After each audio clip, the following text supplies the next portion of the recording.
Welcome to Tailboard Talk, a fourth shift fitcast. The mission of Tailboard Talk and the fourth shift fitness is to educate and train fire service personnel to increase durability and decrease the potential for injuries and their associated costs. My name is Chris Morella, owner and founder of Fourth Shift Fitness. I'll use my experience as a personal trainer, strength coach, and 15-year veteran of the fire service to deliver tips, tricks, lessons, and information specifically geared towards the health and wellness of firefighters and paramedics. Each episode, you'll leave with immediate deliverables that will improve performance and resilience and keep you in the fight through your career and into retirement. Let's get into it.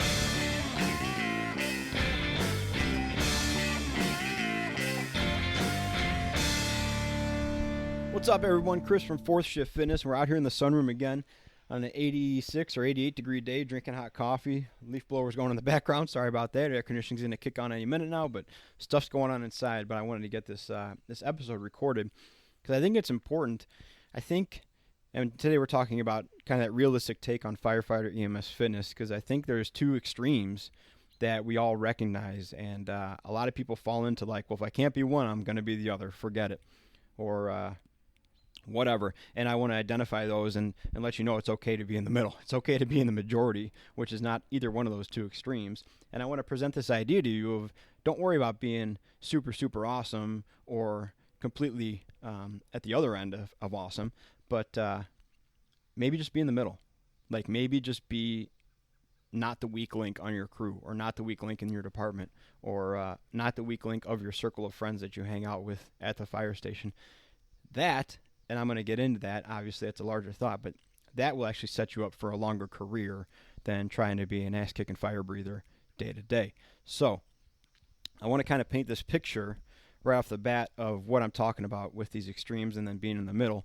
And I drew this on a board in front of me. I'm going to try to describe it to you guys, but we have this timeline of sorts, right? This continuum.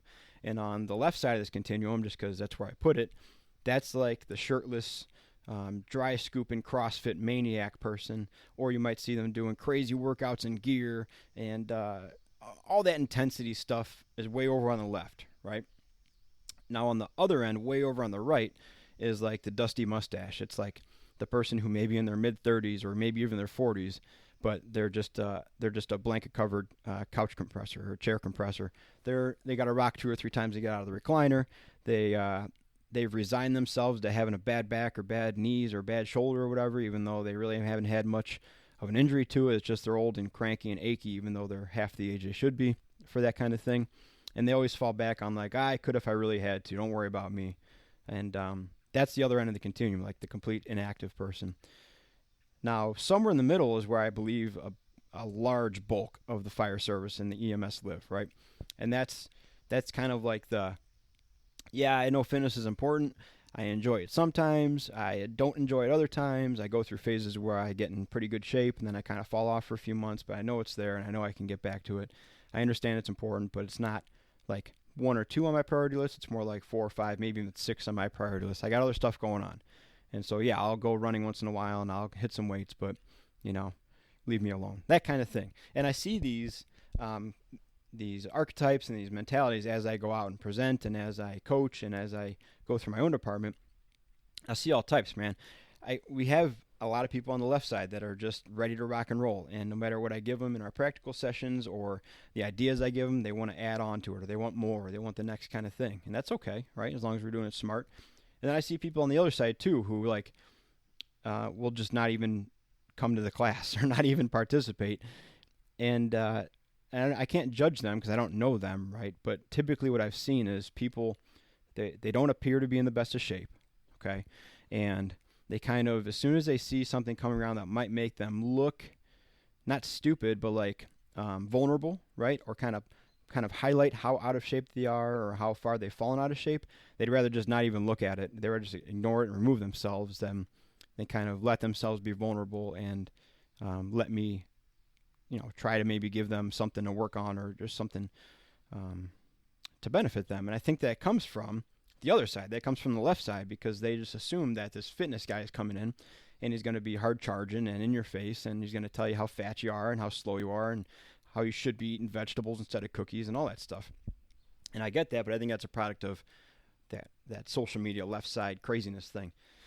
And I don't want to be that, right? I don't want to be that at all because that's not how I am necessarily. Like I enjoy fitness. I enjoy training. I enjoy lifting heavy. I enjoy kind of grinding through and working hard and challenging myself. Like I just enjoy that stuff. I got into coaching because I enjoy the technical side of it. I enjoy the coaching side of it, and I enjoy the mentorship side of it, and all that stuff. But I'm also not going to the CrossFit Games, right? I don't take my shirt off when I work out, especially not if I'm going to film it.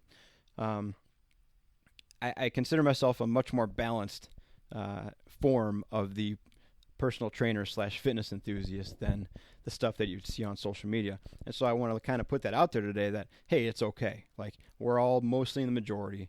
Let's ignore the 5% of the top and the 5% of the bottom. And let's concentrate on the 90% that's in the middle, right? So if we look at that long continuum again, there is kind of a line right in the center. And I'm going to go into this with the frequency that I'm going to suggest for just kind of getting going again. But between the crazy people on the left and the absent people on the right, in the very center there's that line.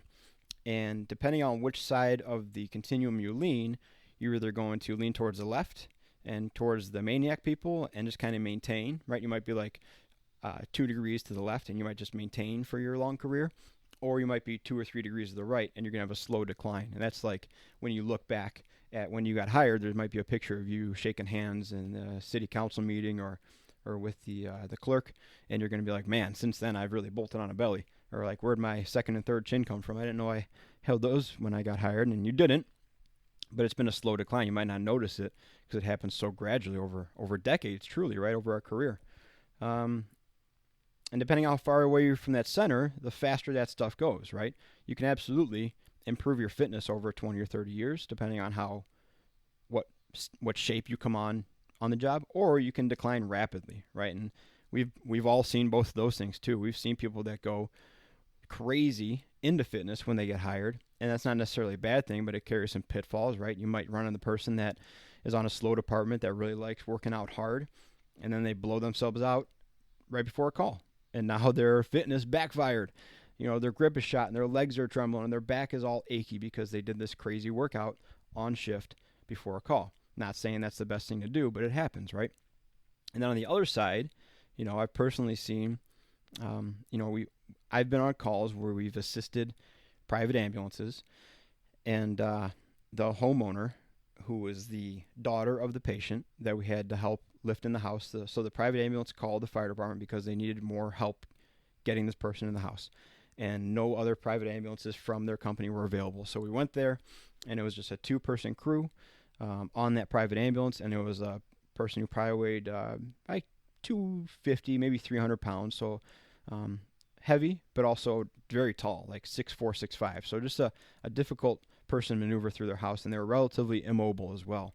So it was all manual labor getting this person from their transport vehicle basically into bed, so through the house and into bed. And we accomplished it, right? We got everything done. We did what we had to do, sign-off wise and everything like that.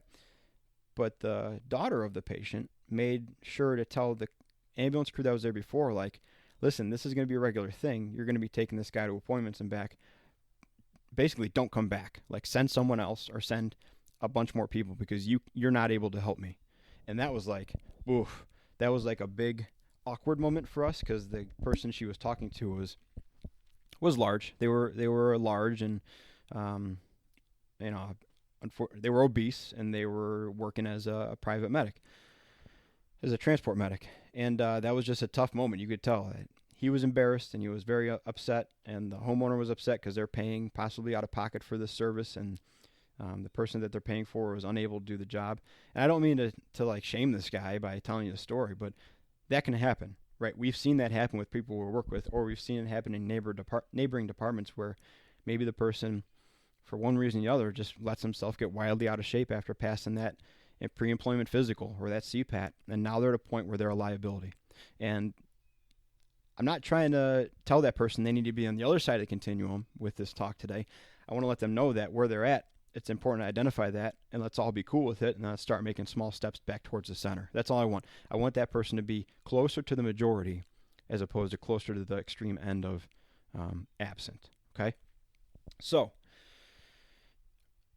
I want to clarify what I said was in the beginning, like maybe just don't be the weak link. Maybe that should be your goal, right? That doesn't mean settle for the minimum standard or just get hired and then do whatever you want. I think I illustrated that with the story I just told.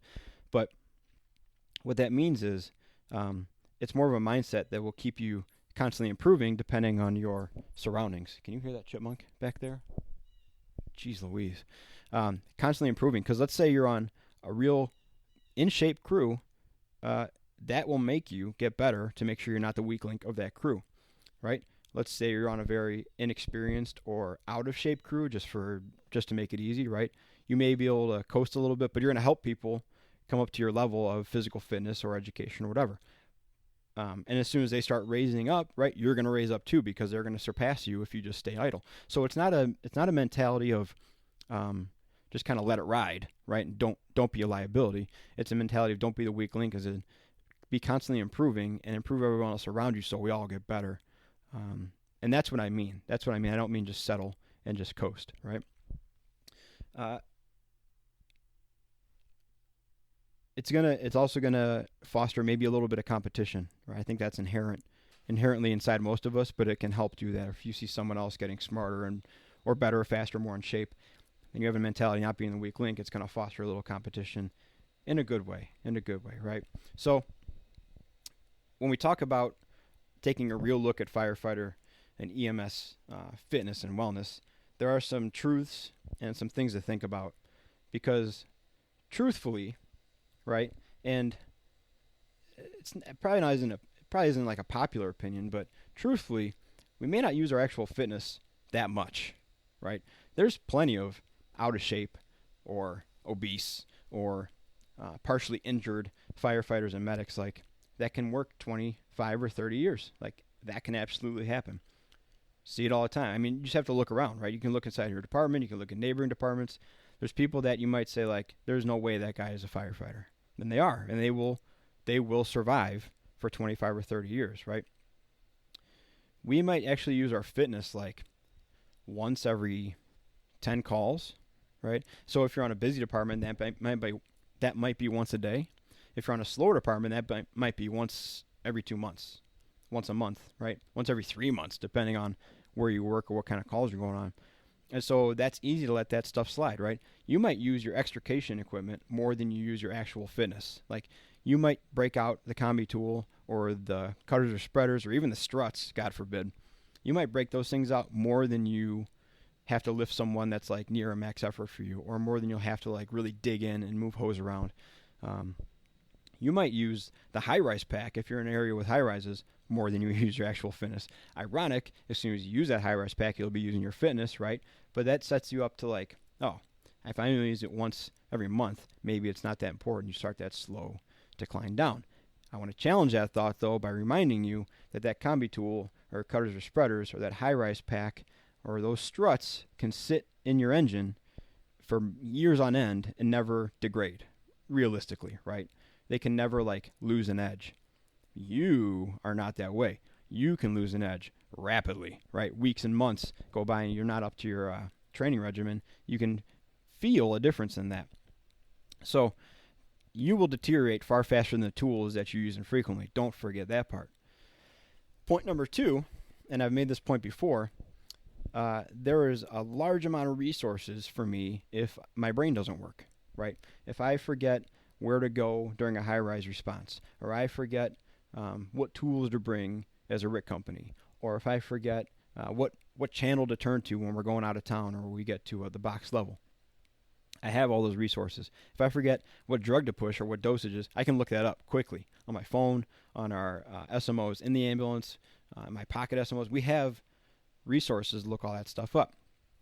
Okay, but if you got to take the high-rise pack and go to the 12th floor, or I need you to carry this heavy thing, or I need you to pull this person out of the bathtub, just you and another person can fit, there's no resource that you can tap into to get a stronger back instantly, or more lungs, or more legs in the next 15 seconds before you got to accomplish that task. Like, there's nothing, right? That's the investment you got to make beforehand, because what you have then is what you got, and that's it.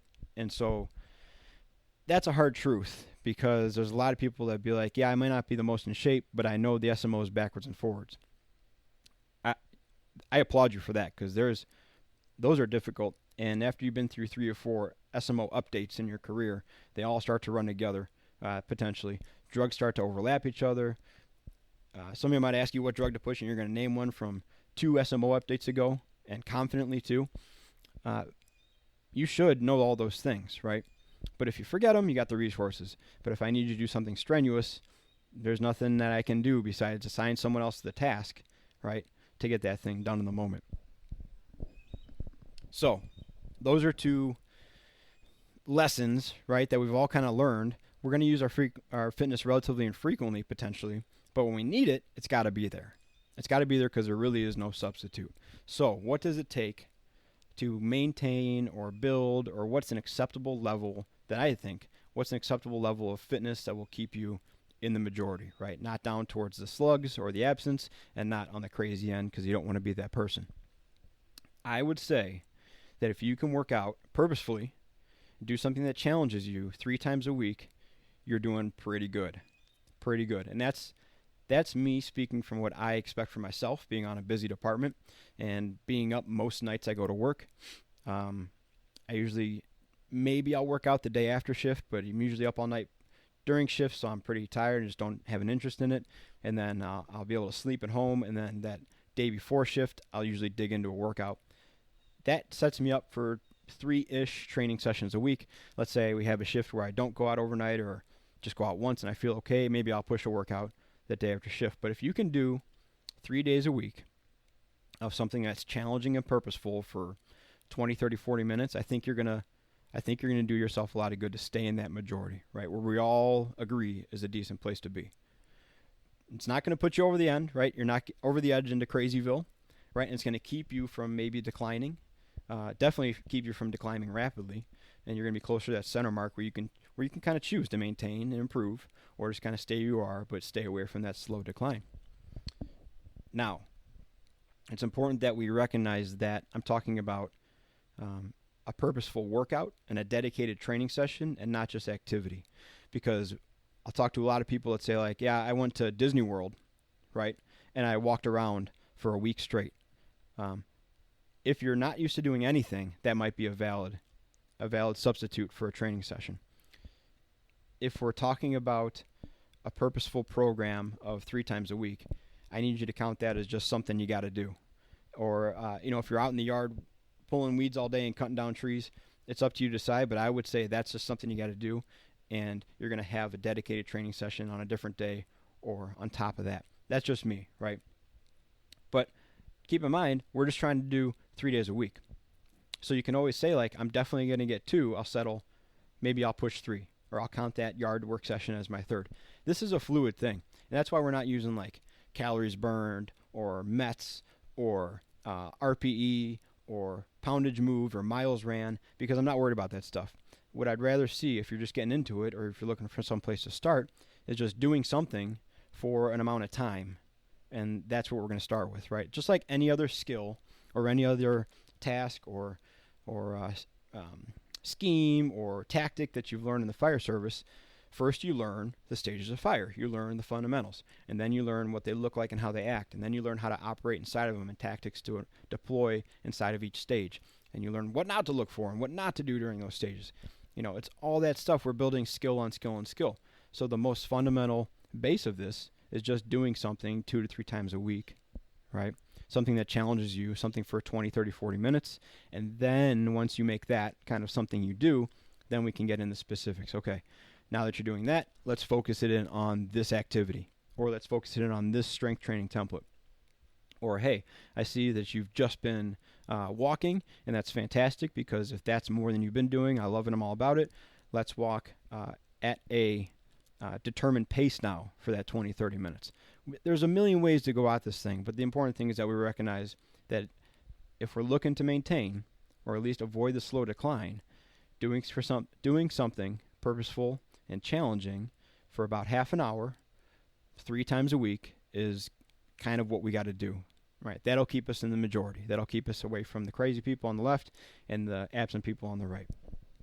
So, If you need structure, right, because some people say like, yeah, that's not going to work for me. My schedule's too crazy, which is a weird excuse because it's the most regimented schedule almost anywhere. You know exactly what days you're working a year from now.